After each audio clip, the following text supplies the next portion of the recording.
Bendi Mataram, bagian ke 198.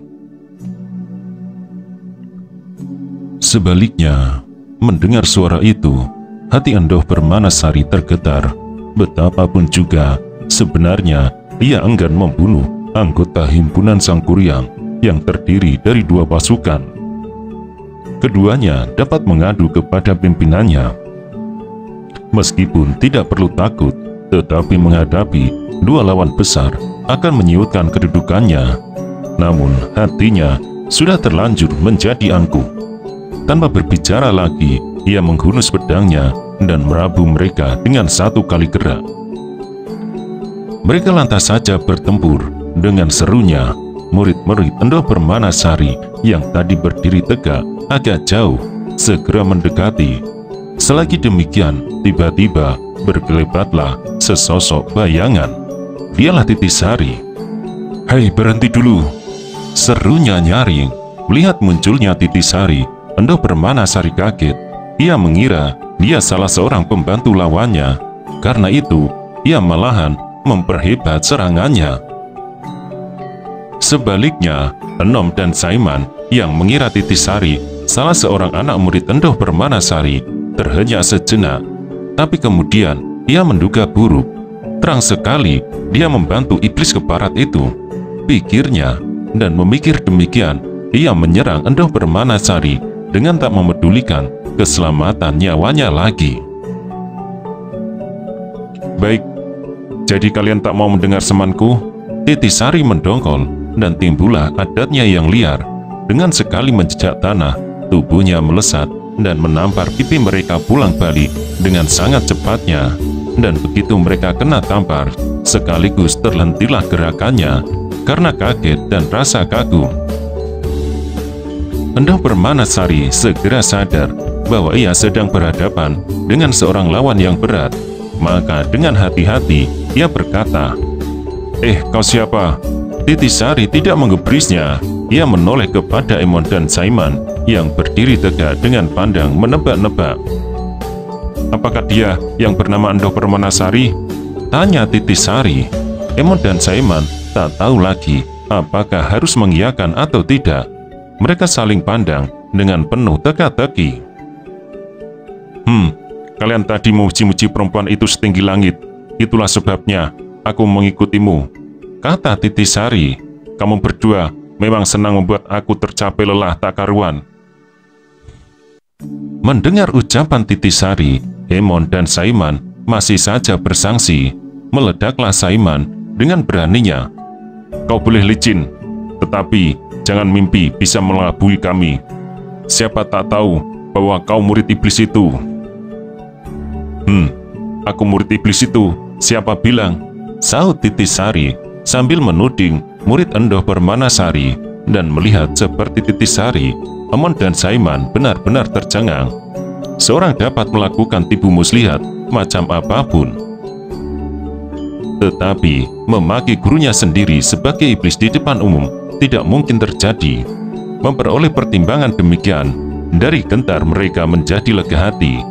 Dan diam-diam mereka menyesali diri sendiri yang tadi lari lintang pukang karena rasa prasangka belaka.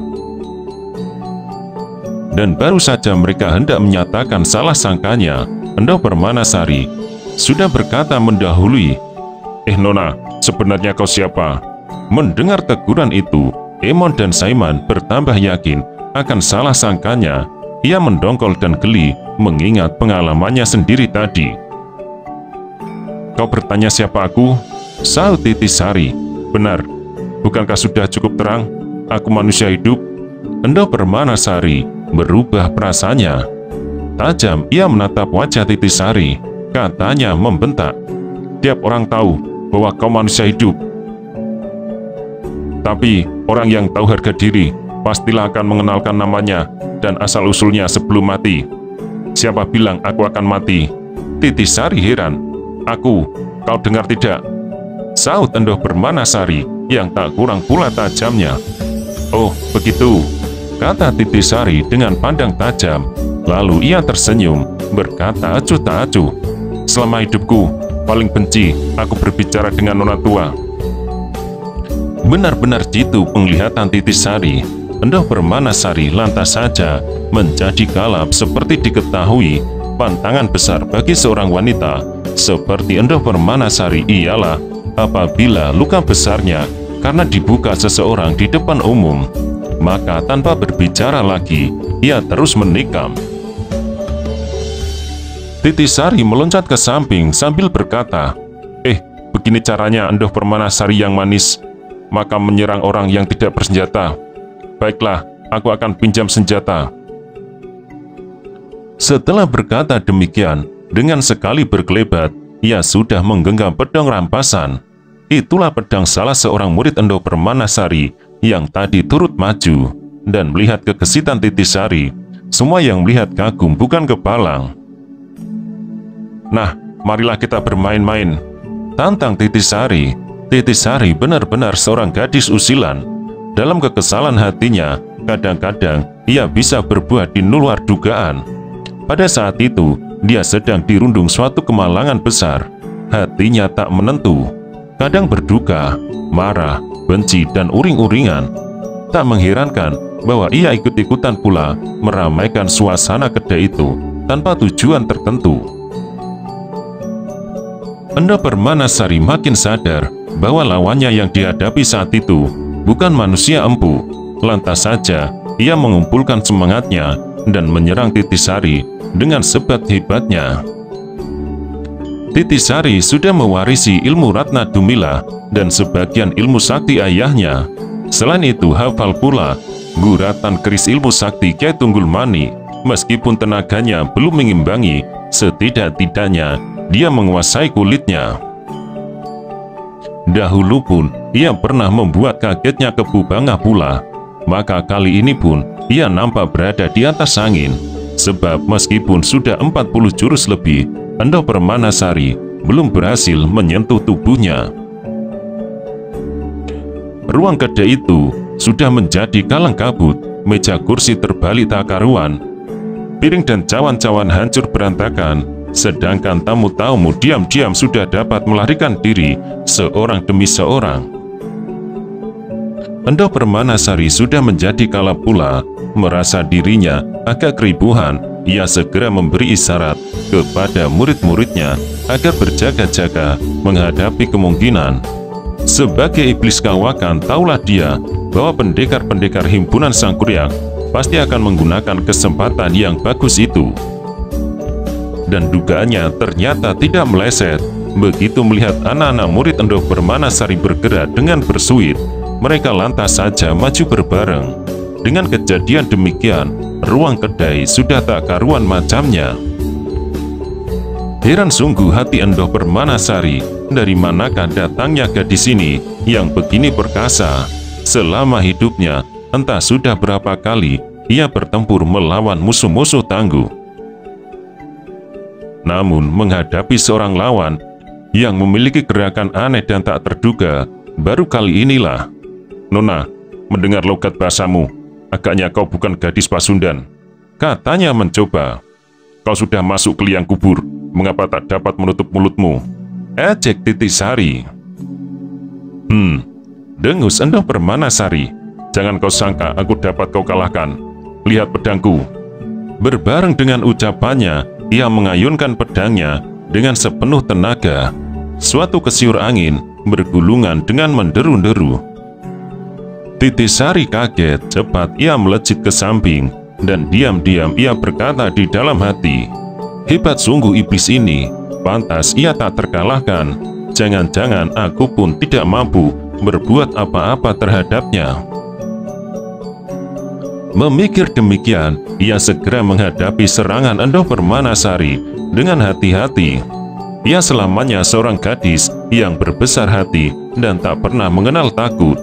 Melihat berkelebatnya pedang Endor Permanasari menikam dadanya, ia tak gugup.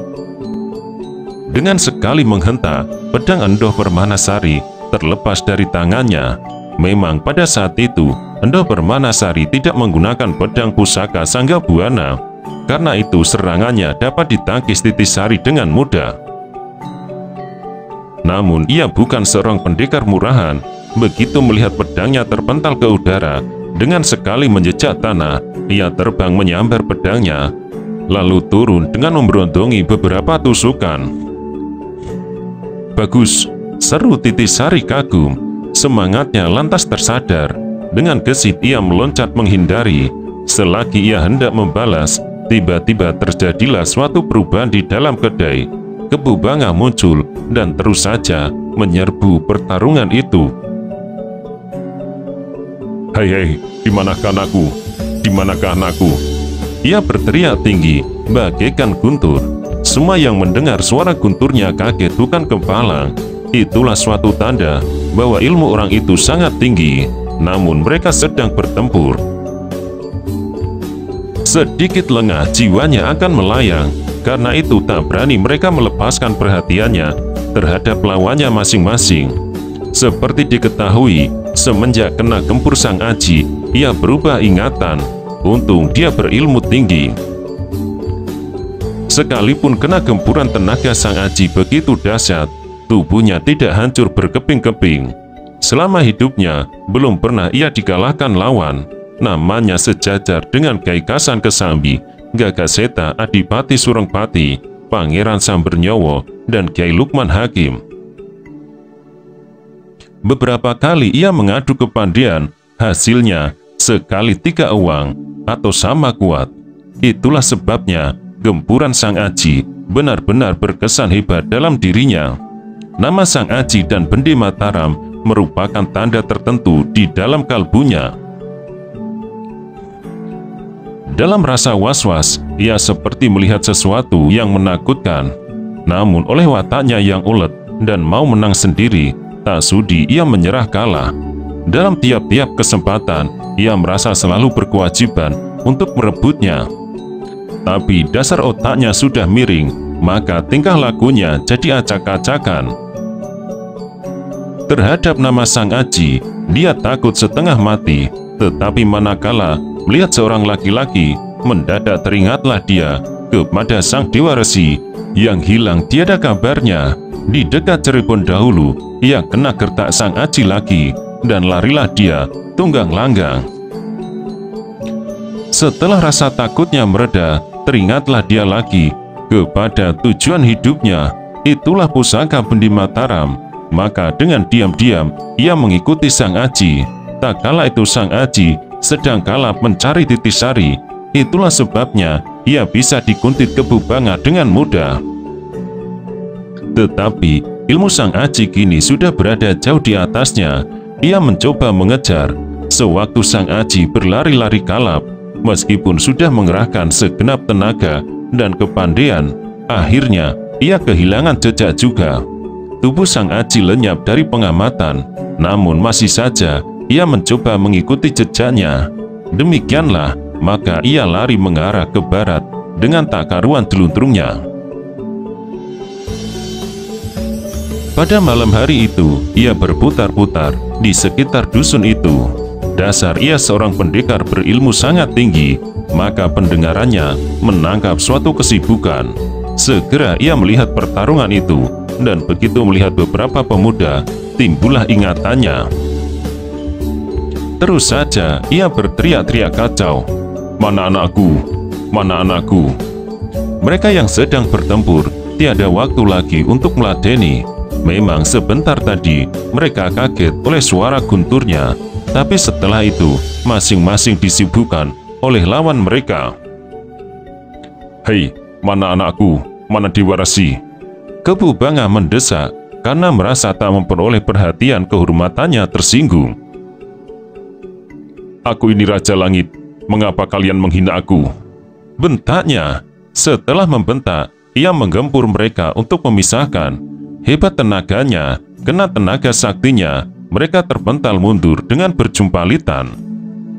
Endo Permanasari kaget menyaksikan kejadian itu. Pikirnya, aku tidak membawa pedang pusaka, sekarang harus menghadapi 3 lawan. Meskipun mempunyai sayap, rasanya tidak akan mampu. Memperoleh pikiran demikian, segera ia bersuit memberi tanda anak-anak murid untuk cepat-cepat mengundurkan diri. kemudian berkata nyaring kepada Titisari, "Nona, sayang kesenangan kita terganggu. Baiklah, begini saja, tak jauh dari sini terdapat suatu bukit. Di sana esok pagi kita mencari keputusan." Dengan membungkuk hormat, ia melesat dengan diikuti sekalian muridnya. Sebentar saja, tubuhnya hilang dari penglihatan. Celaka adalah para pendekar himpunan Sangkuriang. Setelah mereka kena dibentalkan Kebu Banga, memberontongi dengan pukulan dahsyat berturut-turut. Tak ampun lagi, mereka mati terjengkang sebelum sempat membuka mulutnya. "Mana anakku? Kalian wajib mengganti nyawa." Omel Kebu Banga panjang pendek. Tiba-tiba ia memutar tubuh dan mengawaskan Titisari dengan tak terkejap. Sebentar ia termangu-mangu dengan dahi mengernyit. Mendadak wajahnya berubah hebat, lalu berteriak nyaring, "Hai, bukankah kau istri anakku? Hai, di mana anakku Dewaresi?" "Aku istri Sang Aji," sahut Titisari acuh tak acuh. "Kau bilang apa?" Kebu Banga terkejut. "Aku istri Sang Aji," ulang Titisari. "Anakmu dibunuh Sang Aji dengan ilmu sakti Bendi Mataram." Mendengar keterangan Titisari, Kebu Banga menggigil ketakutan dan dengan berteriak tinggi, ia lari berjungkil balik. Suaranya masih terdengar menyobek kesunyian alam. Makin lama makin jauh, lalu lenyap, dan kesunyian mulai merayapi jiwa yang menekan-nekan. Kesunyian yang merangsang suatu kengerian. Titisari kenal akan kelemahan Kebu Banga. Menyaksikan betapa dahulu Kebu Banga lari tunggang langgang begitu kena hantaman Sang Aji. Otaknya yang cerdas segera mencatat kejadian tersebut. Ternyata dia berhasil juga. Sekarang ia menjelajahkan pandangnya dalam ruang kedai penuh dengan penglihatan menyedihkan, mayat dan perabotan kedai yang hancur berkeping-keping. Teringat akan kekejaman Endoh Permanasari, pikirannya yang masih agak bingung terus saja menyangkut soalnya sendiri. Katanya di dalam hati, hidup ini alangkah kejam. Semua yang ada direnggutnya, esok atau lusa. Juga Sang Aji direnggut dari sisiku pula. Siapakah yang pernah bercerita tentang suatu keabadian? Dengan pikiran itu, ia meninggalkan kedai tanpa tujuan. Malam sangat gelap, tiada suara selain hiasan malam semenjak zaman Adam. Bintang-bintang, angin lalu, desis marga satwa, salak anjing, dan kesenyapan hati. Kira-kira menjelang larut malam, ia berhenti beristirahat di sebuah gedung rusak. Kabarnya, itulah bekas pemujaan penduduk pada zaman lampau.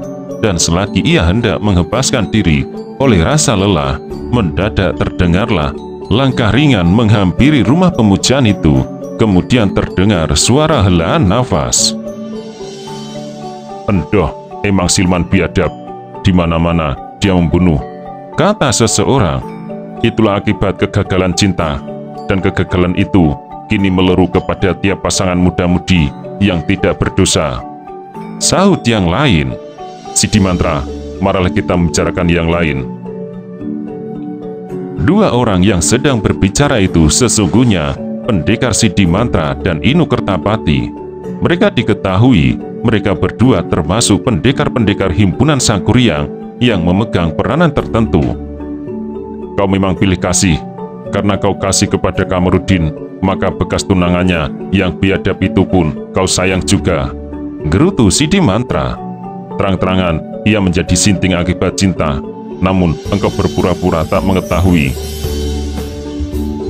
Hati Titisari tercekat, teringat akan persoalannya sendiri. Mendadak ia jadi perasa, benarkah sepak terjang Endoh Permanasari itu semata-mata akibat kegagalan cita?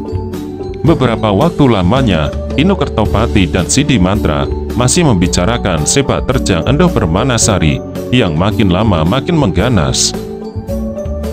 Kemudian beralih kepada masalah himpunan Sangkuriang yang menjadi terpecah belah. Mereka berdua termasuk tokoh himpunan Sangkuriang bagian hubungan luar. Dengan sendirinya mengetahui belaka apa yang terjadi dalam himpunannya. mendengar pembicaraan itu, mula-mula tiada menarik perhatian Titisari. Maklumlah, dia lagi berduka perkara cinta kasih. Karena itu, segala pembicaraannya yang tidak menyentuh atau mirip dengan masalahnya tidak menarik perhatiannya. Mendadak kedua orang itu menyinggung-nyinggung nama Ki Tunjung Biru, sekaligus terbangunlah perhatiannya. Menurut kabar, dia tertangkap di Cirebon, kemudian terlihat lagi dalam sebuah kemah kompeni di Jatibarang. Agaknya dia bakal dibawa masuk ke Jakarta. Bisi Inu Kertopati. Apakah Gusti Maulana Safri tidak mengetahui? Sidi Mantra minta ketegasan. Hal itu tak berani aku mendahului, sahut Inu Kertopati, lalu berbisik. Apakah kau tahu bahwa Gusti Maulana Safri kini mengenakan seragam militer Belanda? Sidi Mantra mengangguk sambil bercelingukan. Sementara itu, Inu Kertopati meneruskan, karena itu kau kubawa kemari untuk menemui beliau. Aku menemukan tanda-tanda sandinya di tengah jalan. Bagus, tapi di mana? Belum ku ketahui di mana beliau berada. Aku pun membawa pesan Gusti Surya Pranata. Beliau kini bekerja sama dengan Lotia, bagian barat. Jawab Inu Kertopati dengan berbisik. Mendadak dia berkata, "Hei, apakah kau merasa diintai orang?" "Hei, kau pun mempunyai perasaan demikian?" Sidi Mantra terkejut. Mereka berdua bercelingukan, namun sekitarnya sunyi senyap. Sekalipun begitu, prasangkanya sangat tajam. Seperti berjanji, mereka berdiri berbareng, lalu berangkat mengarah ke barat. Diam-diam Titisari kagum kepada perasaan mereka. Pikirnya, kalau dia bukan pendekar lama, masa mengerti perkara perasaan segala? Rupanya di sini pun ada pendekar-pendekar jempolan pula. Titisari boleh cerdas otaknya, namun pengalaman melihat negeri lain masih nol besar. Ia mengira bahwa budaya manusia hanya terdapat di Jawa Tengah. Tetapi dasar berotak cerdas dan cermat, ditambah watak usilnya, ia merasa seperti berkewajiban untuk mengetahui masalah tersebut sejelas-jelasnya. Maka segera ia menguntit dengan diam-diam. Tenaga Titisari kini sejajar dengan sang Dewa Resi semasa jayanya, tetapi di dalam hal ilmu silat, ia berada jauh di atasnya. Itulah berkat mewarisi ilmu sakti Ratna Dumila dan hafal guratan keris Kiai Sakti Tunggul Mani. Kebu Banga dahulu tidak bisa berbuat banyak menghadapi perlawanannya. Bahkan pendekar gila itu sangat terkejut dan hatinya jadi gentar. Karena itu, untuk mengikuti kedua pendekar Inu Kertopati dan Sidi Mantra, tidak usah bersusah payah. Sayang, hati dan pikirannya masih limbung. Mendadak saja hatinya menjadi lemas. Sang Aji, Sonindehup dan dirinya muncul dalam benaknya. Kemudian dengan pikiran was-was ia berhenti dan teringat akan masalah yang menghadang di depannya. Ia jadi berputus asa. Lalu membenci, lalu uring-uringan. Akhirnya ia menidurkan diri di sebuah gubuk ladang dengan acuh tak acuh. Matahari sudah berada tinggi di atas, tak kala ia membersihkan diri di sebuah sungai. Kemudian dengan berjalan lengga-lenggo, ia mengarah ke barat. Oleh rasa haus dan lapar, ia singgah di sebuah kedai, namun tiada nafsu makannya. Selagi ia membayar harga makanannya, tiba-tiba matanya yang tajam melihat suatu gerakan cepat. Terbangunlah semangatnya, dan bergegas ia keluar. Sekali melihat, nampaklah suatu titik bayangan di kejauhan. Betapa cepat gerakan itu bisa dibayangkan. Pendekar dari mana dia? Rupanya di Jawa Barat banyak terdapat pendekar-pendekar sakti. Jangan-jangan dialah yang disebut